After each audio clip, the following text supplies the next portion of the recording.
this is not the beginning of her day. This is simply what her day looks like, every single hour, on a stretch of savannah that refuses to give her anything for free. For the sake of this story, we'll call this female honey badger Nyika, a Swahili word meaning wild bush or the wilderness. It is barely past dawn, and already Nyika is bleeding. She is a mother of two, her cubs tucked into a burrow half a kilometer behind her, and the venom now working its way through her bloodstream is the first of many battles this land will demand from her before the sun sets again. Honey badgers carry a natural resistance to snake venom that few other mammals possess, but resistance is not immunity. Within minutes, her limbs grow heavy, her vision blurs at the edges, and she staggers sideways into the shade of a termite mound, breathing hard, waiting for her body to fight off what her jaws just swallowed. For nearly 2 hours, Nyika does not move.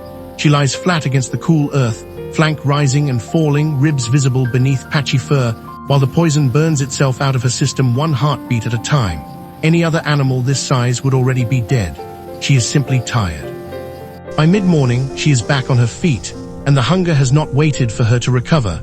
2 cubs need feeding, and a half-digested cobra will not be enough to keep 3 bodies running through another day of this unforgiving country. She moves low across cracked ground, nose dragging through the dust, reading scent trails invisible to every other creature nearby. It leads her toward a termite mound rising like a fortress from the grass, and within seconds her claws are tearing into hardened clay, ripping open walls built to withstand exactly this kind of assault. Termites pour out in a frantic wave, and Nyika eats without pause, her tongue working through the chaos, indifferent to the soldiers biting at her lips and nose. It is not glamorous, it is not enough, but it buys her another hour. The sun climbs higher, and the real danger of the day finally reveals itself. A shift in the wind carries a scent that stops Nyika cold, sharp, musky, unmistakable. Lions, not one but at least 2, moving somewhere close through the tall grass to her east, hidden just beyond sight, but near enough that every instinct in her body screams at once. A lion could kill her in a single strike, tearing through hide that has turned aside snake fangs and jackal teeth without effort. There is no fighting a lion, there is only distance.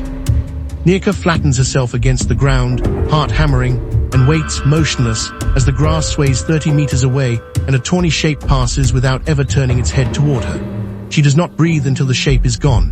When she finally moves again, it is fast, low, and silent, cutting away from the danger in a wide arc that costs her nearly a kilometer of extra ground. Ground she cannot afford to lose with 2 hungry mouths waiting behind her. By early afternoon, exhaustion is written into every motion. Her paws drag slightly with each step. Her breathing comes shallow and quick beneath a punishing sun that has turned the savannah into a shimmering, heat-warped haze. And still, she has not eaten enough. Still, the cubs wait. It is the smell of blood that finally gives her an opening, old blood, days old, drifting faint on the breeze from somewhere near a dry riverbed. A carcass, half-stripped, crawling with flies, abandoned by whatever predator killed it first. Nyika approaches with caution rather than hunger alone, circling wide before committing, scanning the tree line for movement. Vultures already crowd the remains, hissing and flaring their wings as she pushes through them without hesitation, snapping at anything that dares to block her path. This is a fight she can win. Size means nothing here, will does. Within minutes, she has claimed enough meat to matter, tearing free a portion large enough to carry, and turns immediately for home before anything larger arrives to reclaim it. The walk back should be simple, it is not. A jackal appears first, drawn by the scent of fresh meat clamped in her jaws, trotting close with its head low, testing her resolve. Nyika does not slow down, she does not turn to face it directly. Instead, she snarls low in her throat, a sound that carries a warning older than either species, and the jackal falls back, circling at a distance but no longer daring to close the gap. A second one joins moments later, then a third, shadowing her across the open ground like a rising tide. 3 against 1 should not favor the badger, but honey badgers have never respected math. When one jackal finally lunges for the meat itself, Nyika spins with astonishing speed for an animal her size, catching its foreleg between her jaws hard enough to draw a sharp yelp of pain and send it stumbling back into its companions. The message lands. The jackals scatter, and Nyika continues walking as though nothing happened at all, meat still clamped firmly in her teeth, 3 shallow scratches added to a body that already carries the marks of a dozen other fights. The sun begins its long fall toward the horizon as she finally reaches the burrow, and 2 small shapes come tumbling out to meet her, noses working furiously at the scent of meat and blood clinging to her fur. She drops what remains before them and watches, still catching her breath, as the last of her effort disappears into 2 growing bodies within moments. There is nothing left for her, there rarely is, but her cubs are fed, and on this land, that is the only currency that has ever mattered.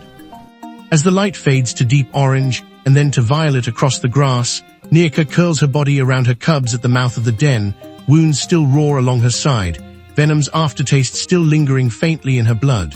Somewhere out in the dark, lions will hunt tonight, jackals will circle again, and somewhere beneath the earth, another cobra will coil and wait for a mistake that Nyika has no intention of making. Tomorrow will ask everything of her all over again, the same hunger, the same threats, the same unforgiving math of survival on a savannah that has never once made anything easy for her. But tonight, for a few hours at least, her cubs are asleep, their bellies full, their mother's heartbeat steady beside them. And on this land, where danger arrives from every direction and nothing is ever given freely, a single night of peace is its own kind of victory, hard-won, temporary, and entirely worth the blood it cost to earn. If you loved following Nyika's fight through 24 hours of pure survival, make sure to subscribe for more real wildlife stories like this one. Drop a comment letting us know which moment had you holding your breath, and don't forget to like this video before you go.